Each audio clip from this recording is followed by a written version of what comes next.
वीर हिंद की माटी में चरण पीऊंगा धोकर ऐसी वीर प्रसूता।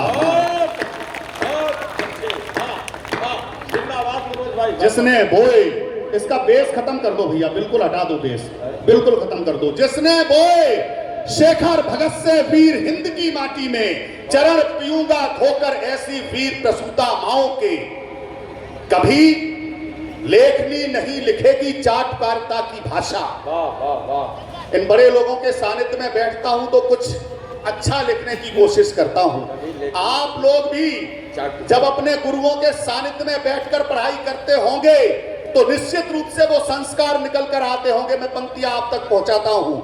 कभी लेखनी नहीं लिखेगी चाटुकारिता की भाषा, अक्षर अक्षर उगलेगा बस देश प्रेम की परिभाषा। कभी लेखनी नहीं लिखेगी चाटुकारिता की भाषा, अक्षर अक्षर उगलेगा बस देश प्रेम की परिभाषा। कलम हमारी, अरे कलम हमारी, कलम हमारी, कलम हमारी दुश्मन को शर्मिंदा करके मानेगी। कलम हमारी भगत सिंह को जिंदा करके मानेगी। कमाल है, कमाल है। कलम हमारी भगत सिंह को जिंदा करके मानेगी।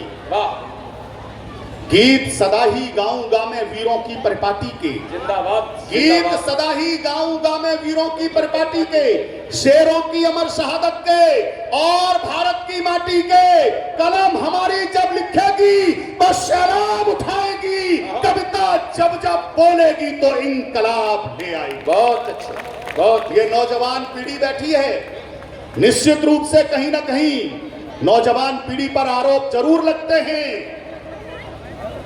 माताजी पिताजी की डांट फटकार डेली रोज सुनने को मिलती है, लेकिन कहीं ना कहीं यही नौजवान पीढ़ी जब तिरंगे में लिपटकर और अपने गांव अपने घर वापस आती है, जब देश पर छावर होकर वापस आती है, तो सबसे पहले पिताजी का सीना चौड़ा हो जाता है।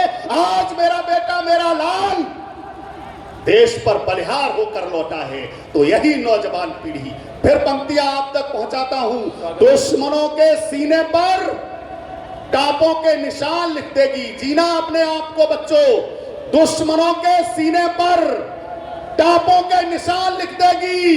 लिखेगी गोरा बादल, अरे राणा चौहान लिख देगी। दुश्मनों के सीने पर तैयार रहना, दुश्मनों के सीने पर टापों के निशान लिख देगी। लिखेगी गोरा बादल, राणा चौहान लिख देगी। मचलती नौजवानी, अरे मचलती नौजवानी ये अगर अपनी पे आ जाए तो जाकर पाक के संसद पे हिंदुस्तान लिख देगी। बहुत जाकर पाक के संसद पे हिंदुस्तान लिख देगी।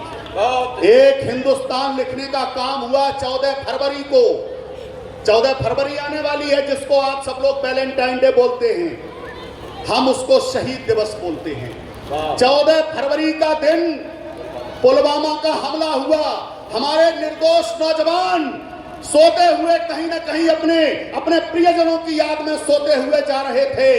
एक धमाका हुआ और पूरी बस मलबे के ढेर में परिवर्तित हो गई। 44 निर्दोष नौजवान उस मलबे में शहीद हुए, उस हमले में शहीद हुए।